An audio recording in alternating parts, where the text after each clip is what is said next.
आज हमारे जालौन गरौठा भोगनीपुर संसदीय क्षेत्र में कानपुर देहात के भोगनीपुर विधानसभा क्षेत्र में आए हुए हैं सपा के प्रत्याशी नारायण दास अहिरवार जी। हम उनसे आज कुछ बात करते हैं। जैसा कि अभी आपने महोदय जी भी थोड़ी देर पहले बोला था कि राष्ट्रीय अध्यक्ष जो हमारे समाजवादी पार्टी के हैं उन्होंने आप पर बड़ा भरोसा जताया है, तो आप अपनी पार्टी को जीतने के लिए क्या रणनीति अपना रहे हैं?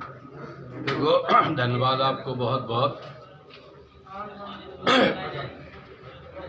क्योंकि हमारा संगठन के प्रत्येक व्यक्ति समाजवादी पार्टी के प्रत्याशी को जिताने का काम कर रहा है और सभी लोग मिलजुल करके संगठन से ही प्रत्याशी जीतता है। तो हमारे सभी साथी लगे हुए हैं और निश्चित रूप से हम जब मोर्चा के प्रत्याशी हैं, चाहे कांग्रेस हो, चाहे आप पार्टी हो, चाहे अन्य पार्टियां हों, सभी पार्टियों के सहयोग से हम निश्चित रूप से चुनाव जीतेंगे और कार्यकर्ता हमारे साथ पूरी तरीक़ा से लगा हुआ है।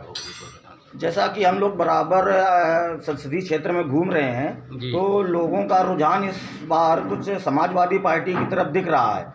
आप भी क्षेत्र में घूम रहे हैं, आपने अभी तक कैसा अनुभव किया है? आपको क्या लग रहा है कि जो जनता है हमारे भोगनीपुर विधानसभा क्षेत्र की, वो किस पार्टी की तरफ अपना रुख अपना रही है?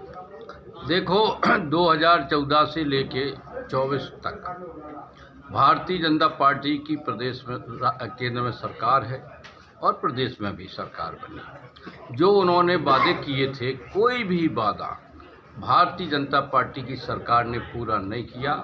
आज देश का चाहे गरीब मजदूर व्यक्ति हो, चाहे पढ़ा लिखा नौजवान व्यक्ति हो, चाहे किसान हो, सभी लोग इस भारतीय जनता पार्टी से महंगाई से भी पीड़ित हैं और इतना क्राइम भी इतना बढ़ा हुआ है कि लोग क्राइम से भी भयभीत हैं।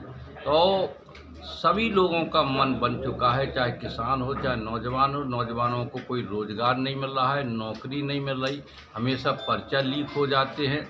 तो सभी लोग समझ गए हैं कि ये भारतीय जनता पार्टी झूठे वादे करती है, कभी भी कोई काम नहीं करेगी।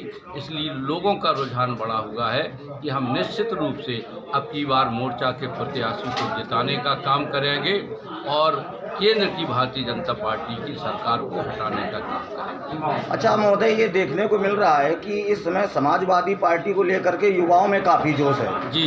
तो युवाओं के बारे में आप क्या सोचते हैं? आप उनको कैसे आगे ले जा सकते हैं? उनमें जो बेरोजगारी बढ़ रही है, खेल भावनाओं की कमी आ रही है, उसका स्तर आप युवाओं के लिए कैसे बढ़ाना चाहेंगे? देखो, जैसे ही हमारी मोर्चा की सरकार बनती है, तो चूँकि ये तो हवाई सरकार थी, सभी ने जान लिया है कि, लेकिन जैसे ही सरकार मोर्चा की बनेगी, हमारे राष्ट्रीय अध्यक्ष जी ने भी कहा है, मोर्चा के राष्ट्रीय अध्यक्षों ने भी कहा है कि सरकार बनेगी तो जो हमारे बेरोजगार लोग हैं, हमारे जो पढ़े लिखे नौजवान लोग हैं, सभी को नौकरी और रोजगार देने का काम करेंगे। ये हमारी सरकार की पूरी मंशा है। जैसा कि हमारे क्षेत्र के इंजीनियर साहब जी जो हमारे क्षेत्र में लगातार गरीबों के लिए मसीहा बने हुए हैं और लोगों पे उनका वर्चस्व इस समय जनता में दिखाई दे रहा है, तो जैसा कि उन्होंने अभी अपने भाषण में कहा था कि हमने ऐसे लोगों का चयन किया है जो हमारी पार्टी के साथ तन और मन के साथ में एक ताकत के साथ खड़े हो रहे हैं, उन लोगों के लिए आप क्या कहना चाहेंगे?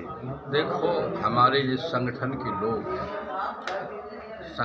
के लोग जब इतना प्रयास और मेहनत कर रहे हैं, तो निश्चित रूप से जनप्रतिनिधि बनने के बाद हम कार्यकर्ताओं की जन भावनाओं को ध्यान रखते हुए सदा उनके बीच में खड़े रहेंगे और जो कार्यकर्ता चाहेगा वो हम करेंगे। चलिए ठीक है, तो जो आप वादे कर रहे हैं जनता के साथ, उनको पूरा करने का प्रयास करेंगे। पूरा।